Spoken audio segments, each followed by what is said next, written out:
Tom worked in an office building in the mailroom for a few years.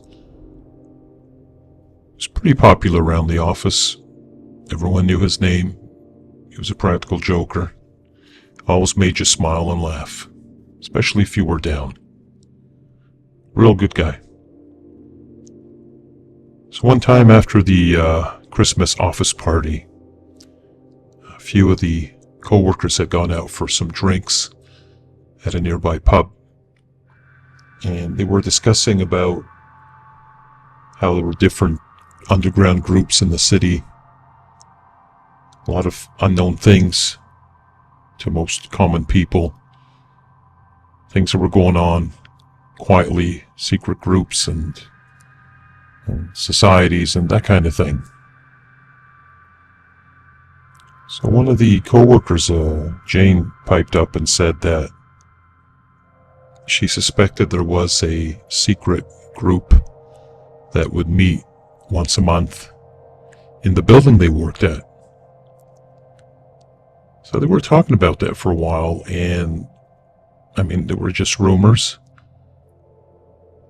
None of them had ever gotten an invitation to attend whatever it was that was going on. So they finished their drinks and went home. A couple of days later at work, Tom was in the mailroom, sorting through some packages and mail, getting everything sorted out on the cart. And then he came across a small envelope, had his name on it. So he picked it up and he looked at it and realized it wasn't inner office mail or whatnot. It actually had been mailed to him. There was no return address, just had his name on the front with a stamp. So he looked around and thought, well, it's kind of strange. No one ever sends me any mail, especially here at work.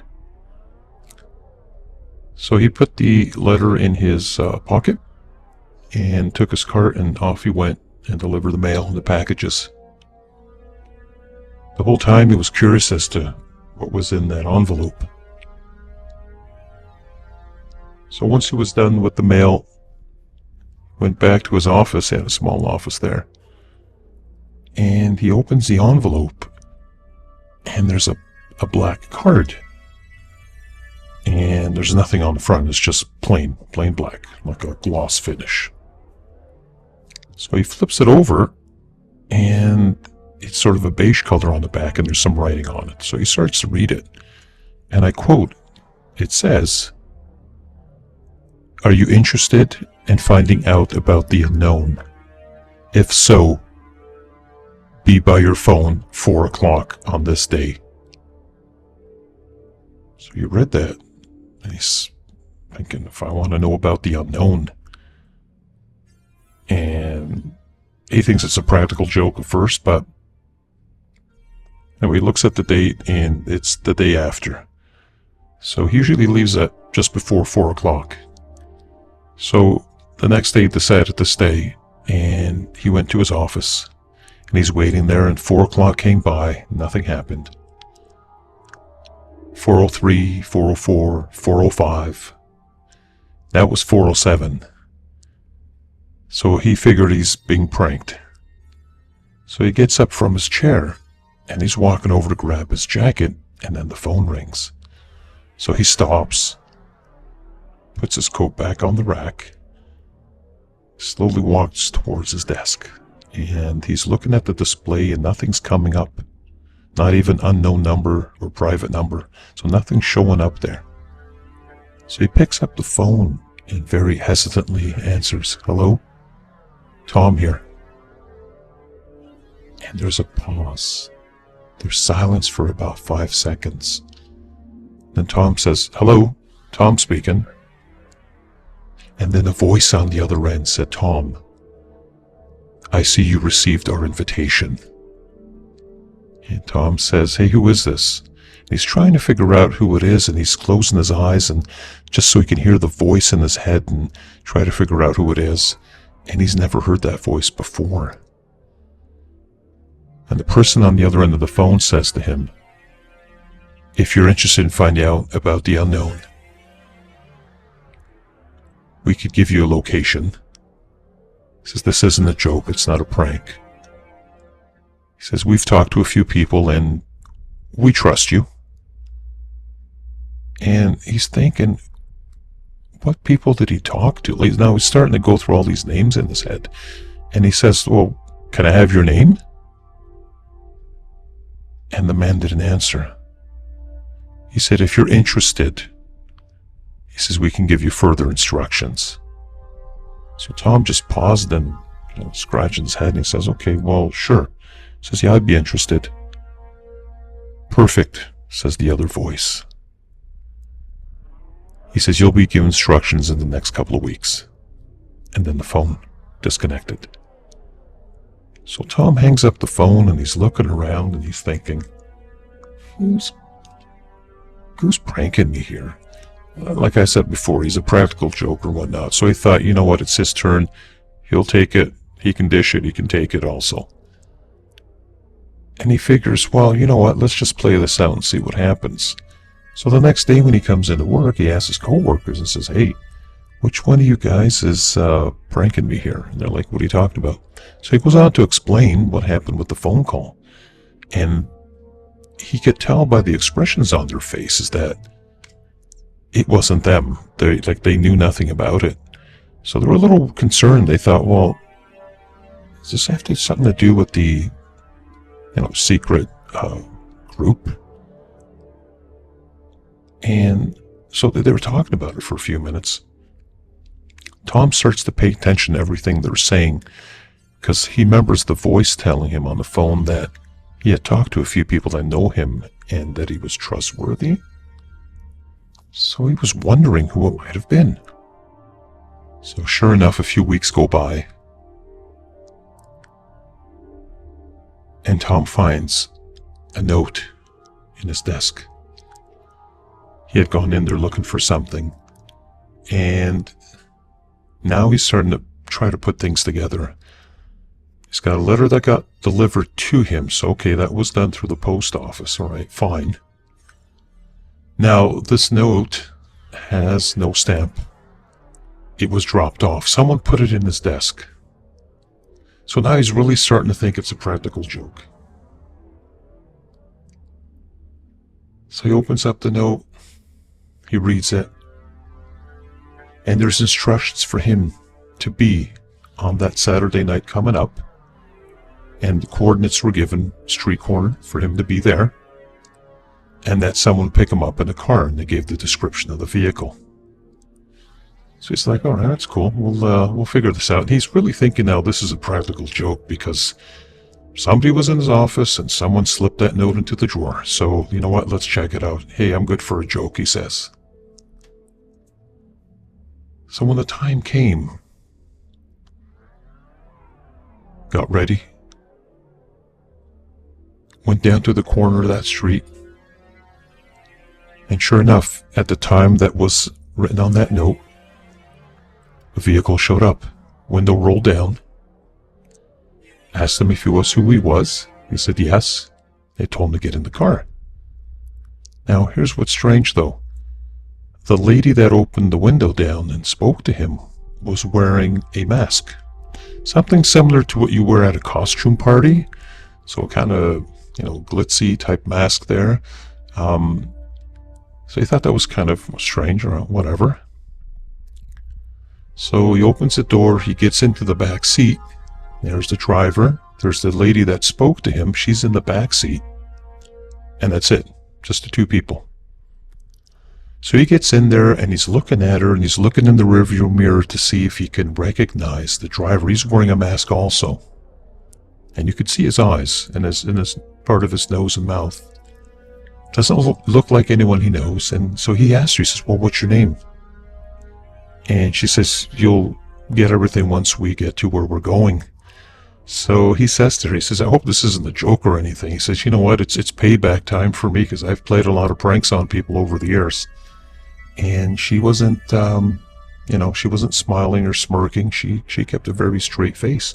So he came out and said, hey, listen, so who put the note in my desk drawer? And she said, I don't deal with logistics and whatnot of mails and communication and whatnot. He says, I just pick people up, and then we take them, and then you'll find out, and if you're cool with everything, then you can participate in our club, our secret club. It's like, okay. So she reaches into her purse and pulls out a blindfold and says to Tom, you need to put this on. And Tom's like, okay. What if I don't want to put it on? She gets the driver to stop the car and says, if you don't put that on now, you need to leave. So Tom kind of thought over for a few quick seconds and decided, you know what, I'll put it on. So he put it on. She tightened it really good. She set it up properly so that he couldn't, look down or whatnot and try to see anything. And then he said that it felt like the driver, because he wasn't paying attention for the first few minutes he was in the car, so he couldn't figure out where north and south was now. So when he put the blindfold on, he said he felt like the driver was driving around in circles a few times. So now he's really confused. He's trying to figure out, a couple of lefts and rights, maybe he might be going this way. 10 minutes later, what seemed like an eternity, the sound of a garage door opening and the car moving forward slowly and then going down the ramp. So he figured it sounds like an underground garage or something. So anyway, they drive down and he says to the lady, can I take my blindfold off? She goes, no, not yet. She goes, I'm going to come around, I'm going to grab you by the arm, I'm going to bring you through, and then I'll tell you when to take the blindfold off. So they get into the elevator, and the elevator goes up, and I believe he said it went up 3 floors. And then they got out, still blindfolds on, they walked down the hall, and they got into another area, and she said, I'm going to take off your blindfold soon, but before I do that, I just want to ask you one more time. So you've been asked to come join a celebration. It is a secret club, and that's all I'm going to tell you for now. And if you're okay with staying afterwards, not a problem. But everything you see and hear down there stays there. You are not to tell anyone. And he said, well, how do I get home after? Like, somebody gonna blindfold me and walk me out? And she said, don't worry, we'll take care of that. So he's like, all right. So they kept walking a little further, and they hear another elevator door open. Chime goes off, doors open, they get in, and this time they get in, and he says the elevator didn't move for a while. And he said, are we stuck? He says, I'm not claustrophobic or anything, but... And she said, no, we're good. And then suddenly the doors opened up, and you could hear people talking in a very low tone.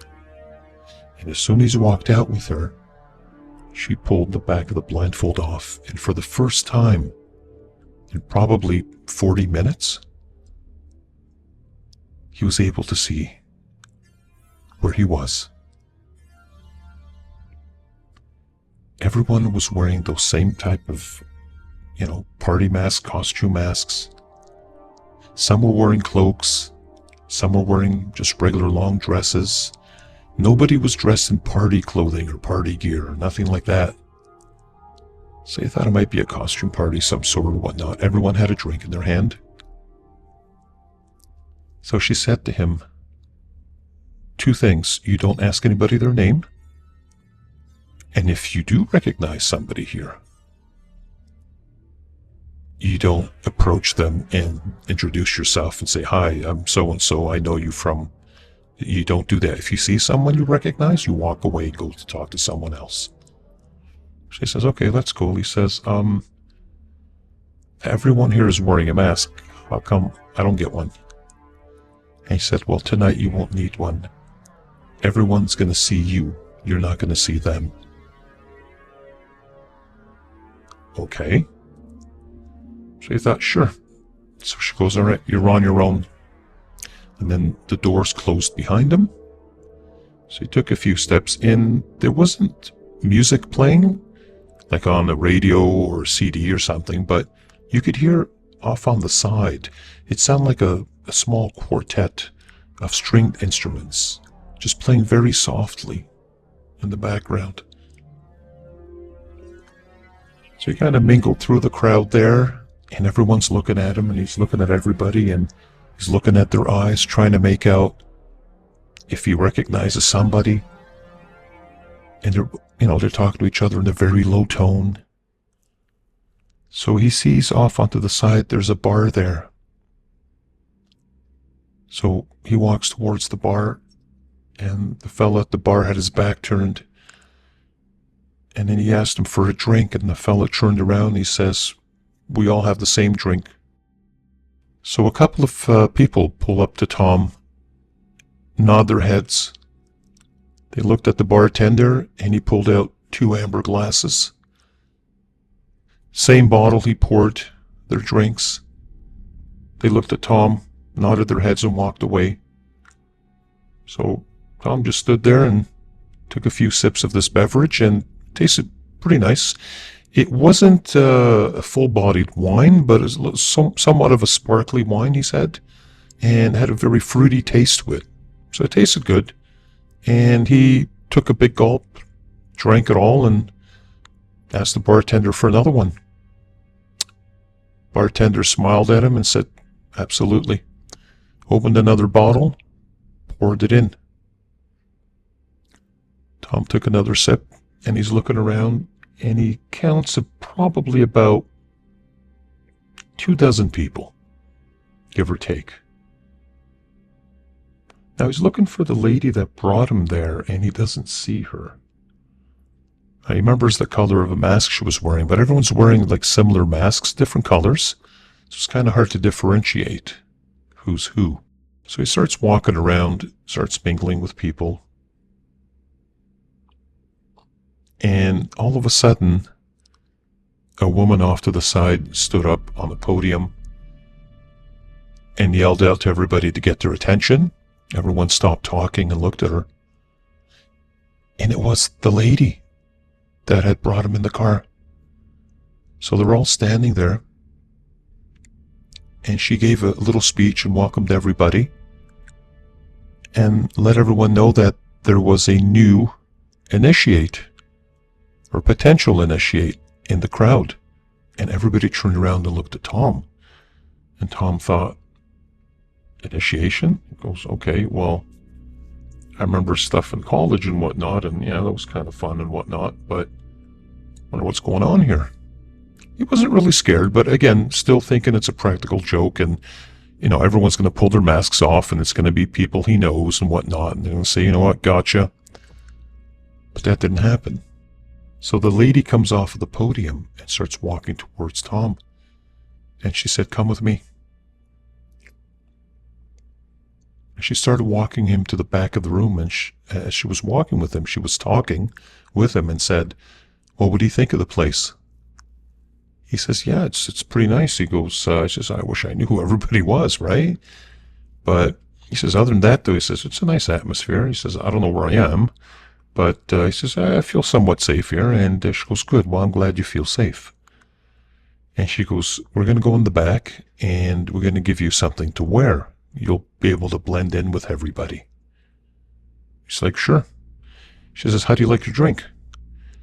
He says, yeah, it's pretty good, though. He says, the first one I had, he said, was very fruity and whatnot, like a little bit of a sparkly type of beverage. He goes, I like that. He goes, this one's very similar, but not as sweet. She goes, okay. So she led him to the back, opened the room, and there's a small bench there inside this room, almost like a dressing room. And she said to him, she goes, there's some garments hanging up on the hook here. She goes, you're to remove everything off of you? And he says, hang on a second. He goes, look, you know what, the joke's on me.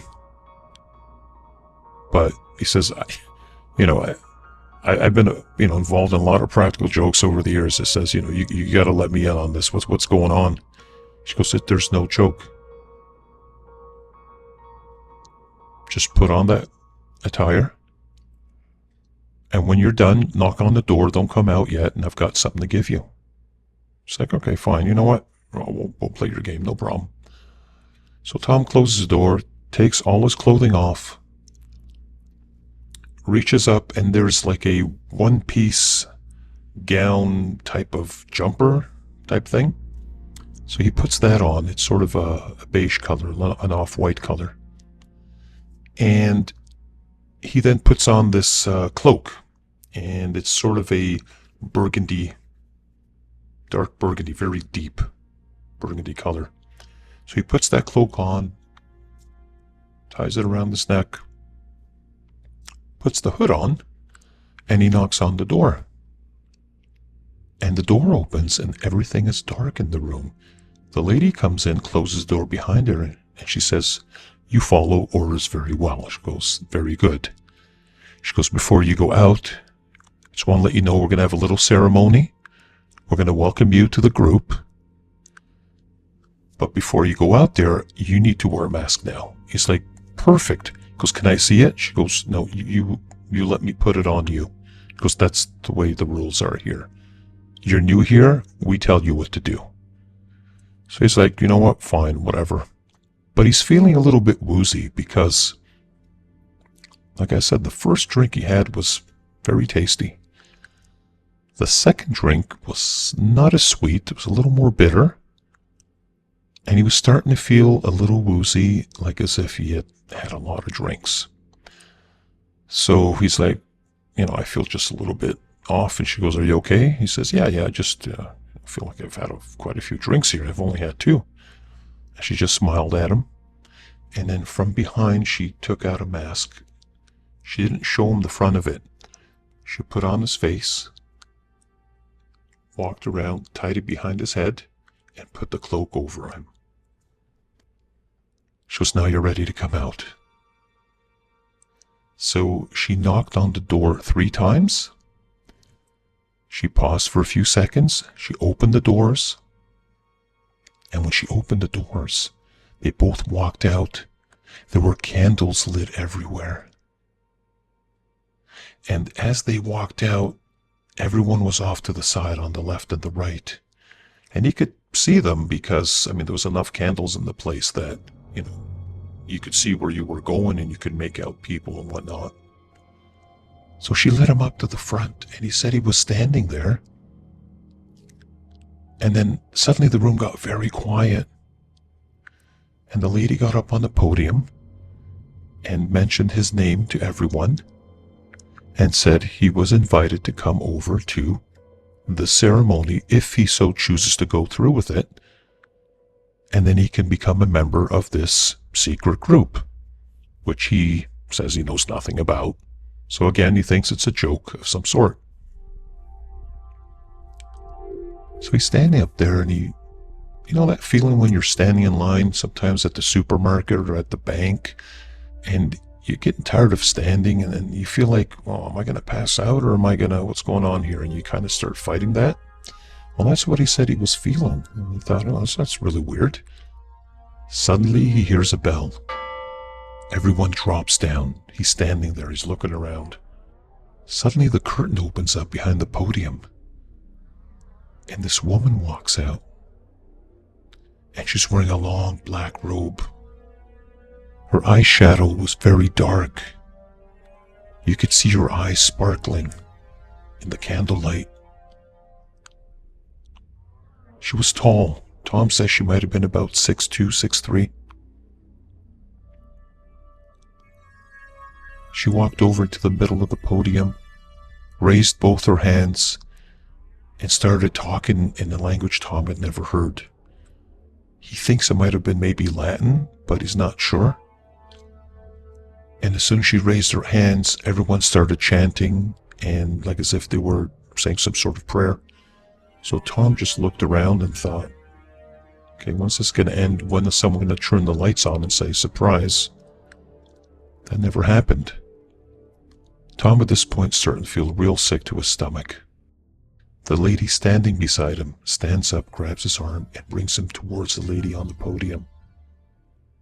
So Tom's getting a little nervous now. His heart rate's starting to go up a bit. His blood pressure is getting there. As he's getting closer to this lady, he can see this very, very dark look in her eyes. Suddenly Tom realizes that I don't think this is a practical joke. There's something else going on here. The lady then raised her hands up beside his face, said something to him, and breathed on him. Tom fell down.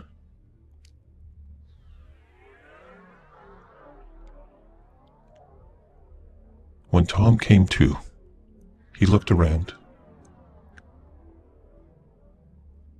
Tom wasn't in that room. There was nobody in that room. There were no candles, no people in masks, no strange lady all dressed in black.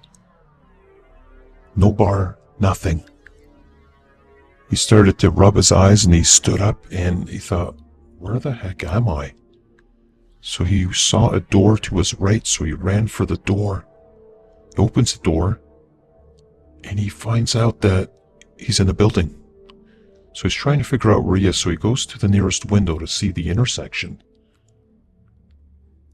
And then Tom suddenly realizes that he's in the building he works in. He looks at his watch, and it's 6:45 a.m.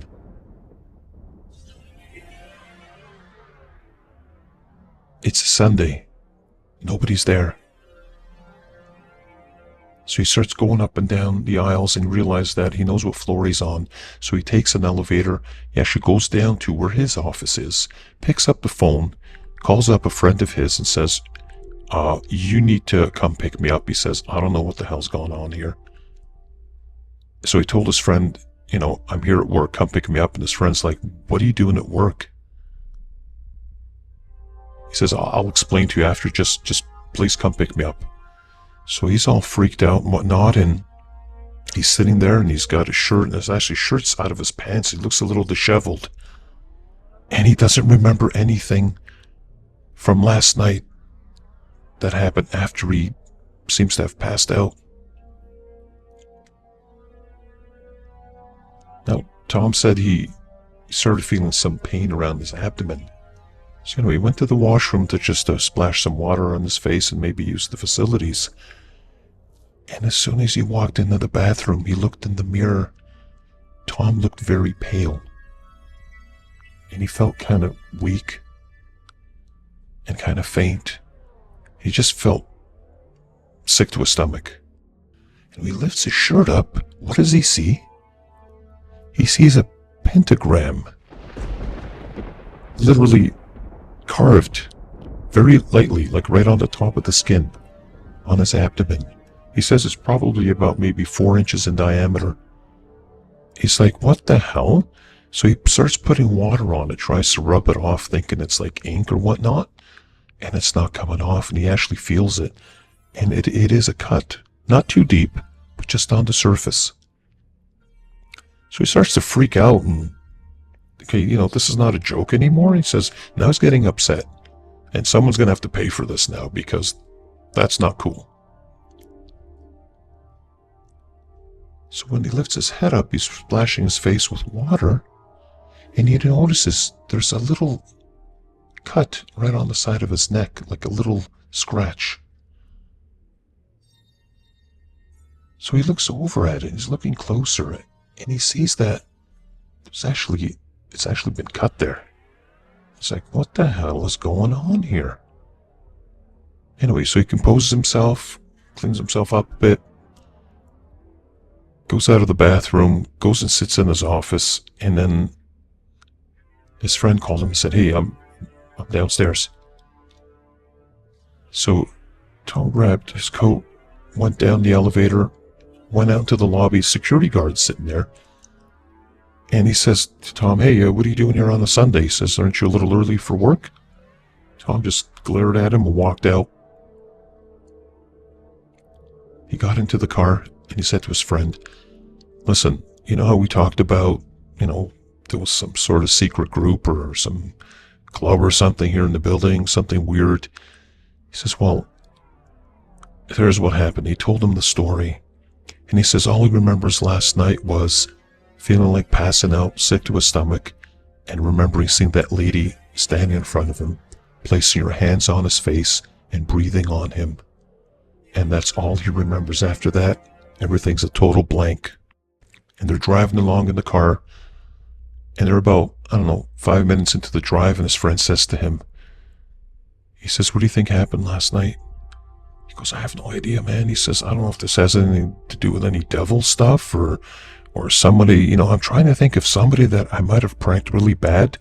Maybe it was payback time, and, he says, yeah, but I don't think someone will go through all this trouble. And look, you got a scar on your abdomen now. And he says, that's kind of freaky. She says, you know what, just drive me home. He says, I'm hungry, and I just want to sleep. So his friend drove him home. He scrambled up some eggs really quick with toast and ate and went to sleep. The next day he came into work. As he came into work, he comes off the elevator, and the secretary's sitting there.